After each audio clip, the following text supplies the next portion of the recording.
What is up, guys? We are back with another reaction video, and this time we are checking out arguably the most controversial figure in the world today, Mr. Andrew Tate, and he's telling us why he went from an atheist to a Christian to a Muslim all in the span of 4 years.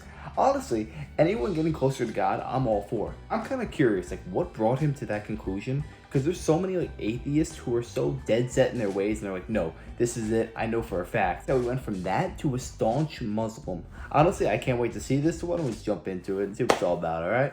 Let's do it. For me, in our own business, I asked this question the other day. I'm so curious to get your thoughts on this.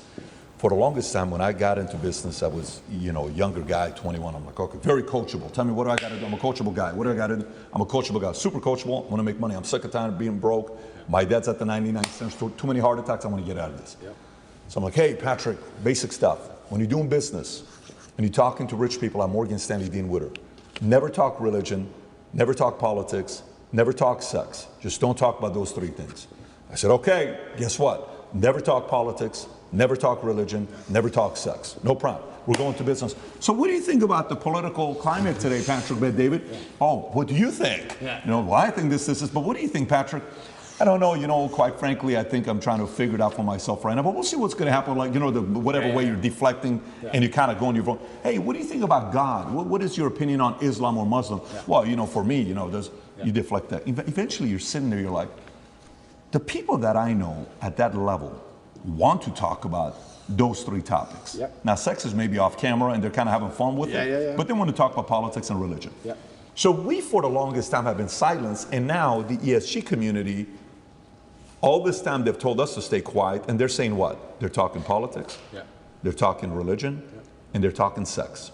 Sex the way through LGBTQ, what's wrong with that? What's wrong with it? It's normal, it's normal, it's normal. No, it's not normal. Well, listen, you guys shouldn't talk about politics and sex and religion, shouldn't be doing that.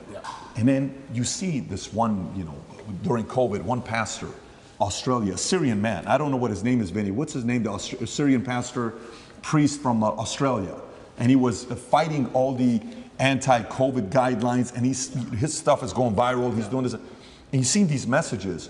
Some of the people that stood up, they stood up because they feared God, okay? And for you, with your life, it's been interesting watching you go through your evolution of your faith. Pre-2022, former atheist, couple of the things you've said in the past, God isn't real because you can't prove it. Okay, kind of like, that was more the Malcolm X argument, right? Bad things happen to good people and good things happen to bad people far too often for God to exist. I'm the center of my universe. That's pre-2020. Then gradually you start talking about Christianity and, in 2020 you made a video announcing that you were wrong about what you had said previously about God, right?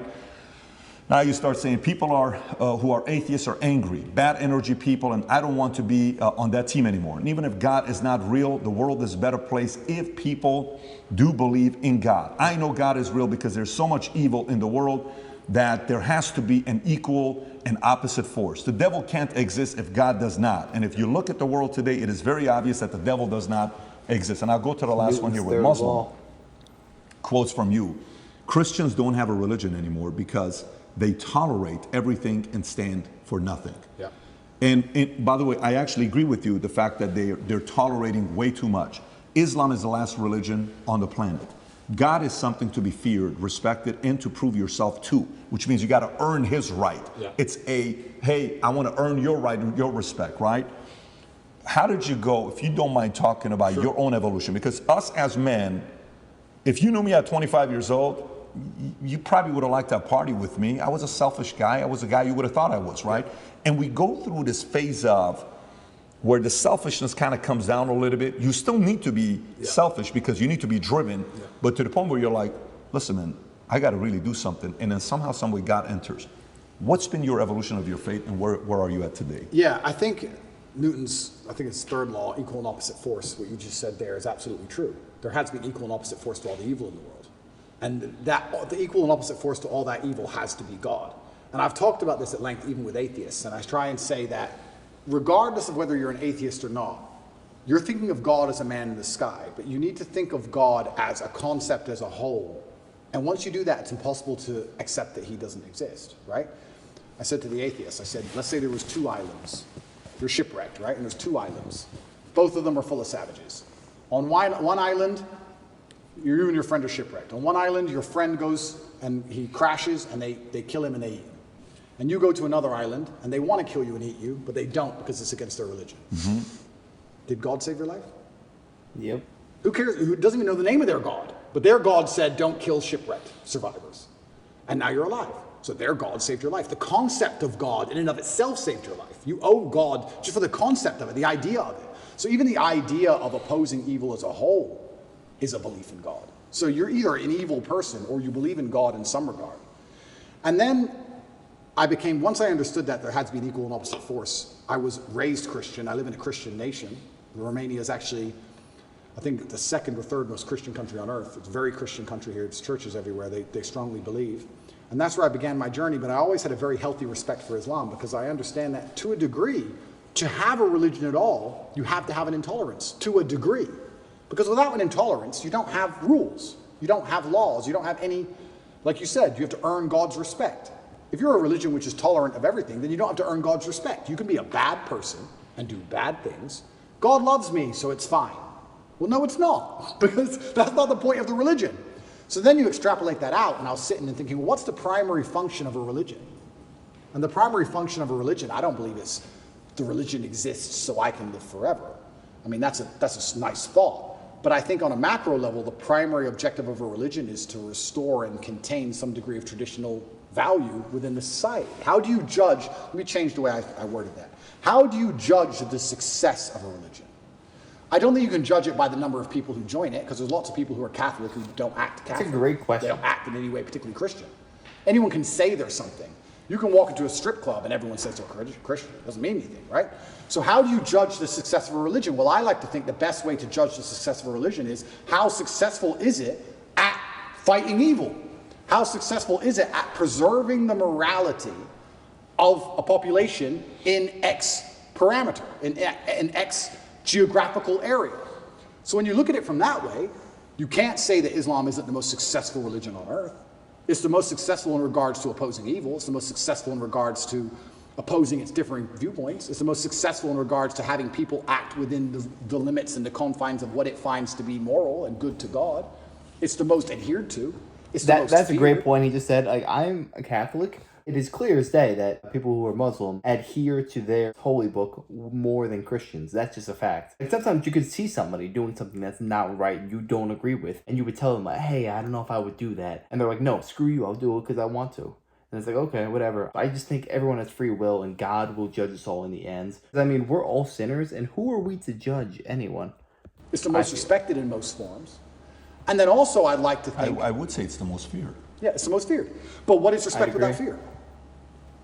Do we respect men we don't fear? If there's a man who could do absolutely nothing to you on any level at all, you might be nice to him, sure, because we're not bad people. But would you really respect him? If you could take his chick in front of his face, set his car on fire, and he wouldn't do a thing, you wouldn't respect him. You might be nice to him because we're not bullies, but you wouldn't respect him. Respect and fear are linked. They're not always the same thing, and you can maybe have fear without respect, but it's very hard to have respect without fear. And also, I heard someone say once that we see the world as we see ourselves. If you're a thief, you think everyone's a thief. If you're a liar, you think everyone's a liar. And I kind of agree with that. I understood that. I also like to think we see religion as we see ourselves. I like to see myself as a person whose respect you have to earn. I like to see myself as a person who has strong, rigid boundaries. I like to see myself as a person who will stand up and say, no, that's wrong. I like to see myself as a person who's not afraid of being shamed by whatever community for saying, I don't agree with that particular ideal. I like seeing myself that way. So if I'm going to see myself that way, then I'm going to naturally align with a religion that operates within that form.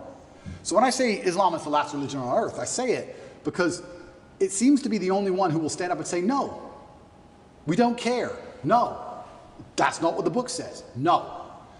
I was raised Christian, and Muslims as a whole, we have no problems with Christians. None at all. I don't want anyone to think I'm anti-Christian, like I dislike Christians. We don't have a problem with Christians. We believe in a lot of the same things. We believe in Jesus. We put more respect on the name of Jesus than most Christians do. I just don't like the idea of people saying they're a Christian and saying, but because I'm a Christian, I can do whatever I want and throw all the rules away and none of it matters. Because once you have that level of tolerance, you no longer have a religion. Islam seems to be the last religion left with parameters. If you don't have parameters, you don't have a religion at all.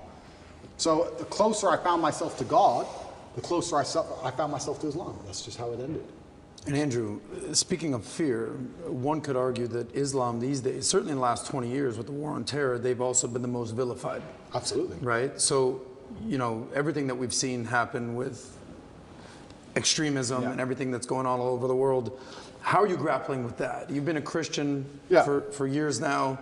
Islam, everything. And you know what? That's such an interesting That's the question. thing. Because You can't judge everyone by the actions of small minority. It's the same thing as police officers. Maybe 0.01% of police officers are inherently bad, but you can't judge 99.9% of the other ones in that same regard. Same thing goes for Islam. You can't be doing that. when I was younger, especially when I was an atheist, I would sit and think, people are really doing terror attacks and doing all this crazy stuff because, you know, they're upset over a cartoon. That's so stupid. And nobody should kill nobody should kill anybody. Charlie Hebdo, everything. Yeah, nobody should kill anybody. Nobody should kill anybody. I'll make that very clear. Yep. But also part of me is now saying, why would you want to insult the prophet for billions of people? Why would you want to do that? I'm not saying I don't even want to make the argument against free speech. I'm not even saying you couldn't be allowed to. This is a sensitive subject. I'm just saying, what kind of person wakes up and thinks, I want to do that? I don't know. I just don't think that's a healthy mindset. Like when I see these Satanists, and they're, especially in America, and they're doing, let's keep it on Christianity, these Satanists, and they're dressing up Jesus as gay and all this stuff, like, that's not done in any kind of good faith. There's no good reason to do that. That's done with genuinely malicious intention. That's it. And what kind of people want to do that? And then the answer by extension is, I thought America was a Christian country. So how can you have a Christian country where the prophets of the religion are mocked to the highest possible levels within the confines of the country and it's promoted? Is that a Christian country? Doesn't seem like a Christian country to me. I don't think the same thing would happen with Islam in Saudi Arabia. I can't imagine that happening. So how can you say we're a Christian country, but everyone's mocking our God on the streets? Ha ha ha. It's on Netflix. Ha ha ha. That's not a Christian country to me. So if you're not a Christian country, then where's the religion? The religion's supposed to enforce certain boundaries. You're supposed to at least show it respect, you know? And it's also kind of interesting because in Christian countries, there's more respect for Islam than there is for Christianity. In a Christian country, name one. They still don't do it with the Islamic Prophet. Why do you think that is? It's too much smoke. It's just not worth the heat. Because people believe. And I'm not advocating for violence on any level. I'm saying that even these degenerates who are trying to destroy people's belief in God, like we've discussed earlier, because they don't want you to have any baseline morality. If you believe in God, there are commandments, yes and no. That baseline morality prevents you being an absolute slave, so they're trying to destroy it. But even those degenerates who are trying to mock and disgrace God, understand there's a point where it just backfires and, ooh, this is smoke. And they don't want the smoke. And shouldn't God be feared? I'm scared of God. It's the only thing I fear. I fear God. They can put me in jail. I know I'm telling the truth. God's on my side. I fear God. That's the thing. So God should be feared. The more that you know about God, the more you fear him. I grew up Catholic, and I'm like, yeah, God's nice. He's a cool guy. He did all this stuff. But then the more I learn about him, I'm like, oh my gosh, I'm a sinner. I gotta get on the right path. And so it goes back to, why do people mock God openly in Jesus? I honestly think that it's just the devil. Like, the devil knows that they have to attack Jesus and discredit him at every which turn. And that's how I know Jesus is real, because they're trying so hard to discredit him. And like we said before, Newton's third law, everything is an equal and opposite force. And the fact that they're trying so hard to make you think that he never existed, this makes me believe more and more. So once again, does anybody fear the Christian God? I haven't seen anybody scared of him in a long time. And it's kind of crazy because it's very interesting. The mass migration and all these things are leftist policies, but then also Islam is the most right-wing religion on earth. It's kind of very interesting. I grew up in England, and I grew up in Luton, which is a town which is mainly Muslims. It's a huge Islamic community. And there was a bunch of English people who were complaining about, there's too much immigration, we're losing our culture, and I understood their point absolutely. But these are the same people complaining about all the left-wing LGBT in schools and all these issues. And I was like, the only allies you have against this are the Muslims. They're the only allies you have in any of this. The Christians don't protest against any of this stuff. There's very few Christians who will get up off their ass and complain. In fact, I saw on Twitter yesterday, one of the churches was lit up in rainbow. I have nothing against gay people. I don't care. And that's actually another point I want to make into about this thing. I think most people don't care, and I think that bothers them. Have you ever had an argument with a girl, and she's like stropping around the house. She's huffing and puffing, and you just don't give a shit. So she has to keep upping the ante till you eventually go, what's the problem? Because she tried the low-level stuff and you didn't care. That's fast. I kind of feel like this has a remnants of that. I'm gay, cool. I want to get married. Fine. I want to wave my dick in your kid's face. Whoa, whoa, whoa, whoa, whoa. It's like, whoa, whoa, whoa, whoa. I feel like they tried to annoy us, and we're like, we don't give a shit. Do whatever you want. Be a person. We don't care. What a point. And now they're like, okay, well, we have to get to a limit where they have to react. Yeah. We want attention now. We want them to care about What's this. the right move on that? Well, that's the point. You know, it's difficult because there comes a point where you simply have to address it, and now you have to oppose it. And this is sorry to interrupt you, but this is why they're so careful and so clever with what they do. They package it all together. LGBTQ. I would argue. I don't know what Q is. Firstly, sorry, I don't know what Q is. Questioning. Q. All right. I would argue that G and T are very different things. Beyond. A gay man and someone who's chopped the dick off are very different things. Completely. So they package it all together. So now, because the spectrum of your enemy is so large, you have people who are fully this way. Mm-hmm. You have people who we accept and are normal in society. We have no problem with gay people. And they put it all together. You're an enemy of all these people. And they complicate the argument and they mix it all together. And now you're a bigot. And really, you just want your kids to be left alone. Really, you just want to leave the children alone. Of course. All you want to do is leave your kids alone. And then it's like, okay, I'm now raising children. I have more children than most people would believe. How do I protect my children from this insanity? God. Which God can protect my children? Allah, Islam. I'll move them to Dubai or Saudi Arabia, and none of this will happen. Can I trust a Christian nation? Some of them. Romania is a Christian nation, and to a large degree, they oppose quite a lot of this stuff. But they're also NATO, and they're also EU, and they also rely on bailouts and grants and money. And on a long enough time frame, even in the 7 years I've lived here, I have watched certain attitudes change because money buys influence and power. So Andrew, not to cut you off, how much of you converting from Christianity to Islam is actually the belief in God versus the societal pressures that are facing children? Because it seems like it's a little bit of both. For you to believe in God, you have to respect him. How can I believe and put my life in the hands of someone I don't respect? And I'm going to respect a God which is feared. Yeah, but it's a vertical relationship, right? It's not a horizontal. If you base it horizontally, they're going to disappoint you. If you think about, if you're going to believe, let's go believe Prophet Muhammad, his teaching, and let's go believe the Bible, NIV, and Jesus, Father, for God so loved the world that he gave his, you gave your son for me. Let's say that's true. And you're doing it based on faith. Who would do such a thing for me? What a level of sacrifice for you to do that. Who am I for you to be so worried about me? If you look at it from that angle, it's not necessarily coming from a place of fear. It's coming from a place of grace. It's coming from a place of love. It's coming from a place of, absolutely. A different feel. Because I do believe the part that upsets me is the fear aspect. That they're allowing others to mock your God, to mock Jesus, to mock whatever religion it is you're a part of, and you're kind of like, oh, they're just funny, man. No, it's not funny. You just crossed the line. Like JC has that one line where he says, don't tell me why what the guy said about me. Tell me why he was so comfortable saying it to you. 100%. Tell me why he said comfortable to you. So I think that's the part about faith. I understand when you're saying the fear and the respect side. So that's the part where point. Fear is needed. Another example of something just like that, say like someone killed your wife with your daughter. You'd be absolutely pissed. You would want to kill this freaking person. But the thing is, God would teach you just to forgive. And honestly, it would be one of the hardest things, if not the hardest thing to do in your entire life. I don't know if I'd be able to live on. But through God and through just forgiving them, I think that will give you the strength. Like he said, this relationship is vertical. It's me to God. It has nothing to do with anyone else. It's just you and the big man. You put it on the macro scale in the entire world, all this injustice that are happening in the world. I'm mad about it.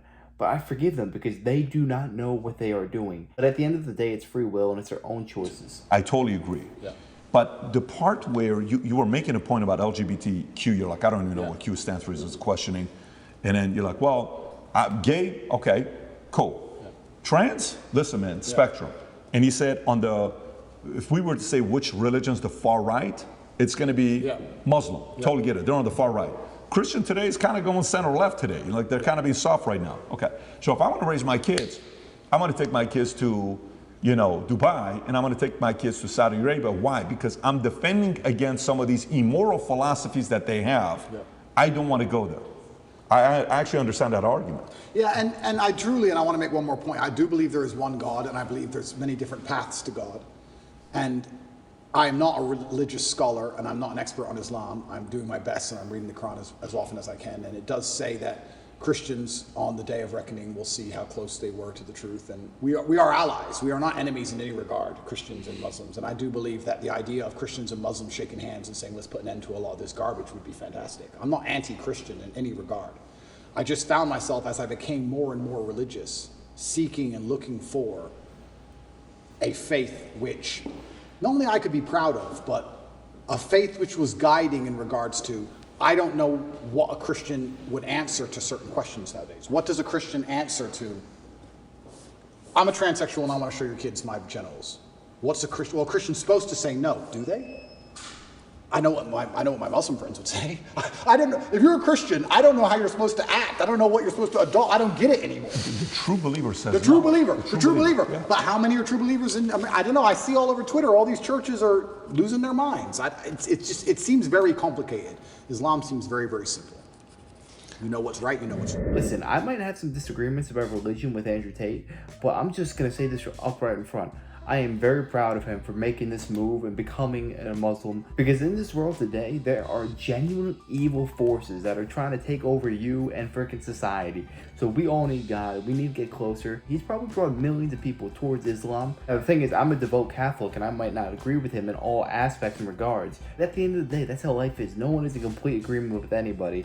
And we're all just on our path to become closer to God and just become a better human being overall and just spread love wherever we go. If you guys have any stories about how you were once an atheist and how you turned to religion, please let me know in the comments. I would love to hear more about this. And if you enjoyed this, make sure to smash a like, comment, subscribe, and let me know what I should react to next. I'd be happy to check it out, and take it easy, y'all. Until next time.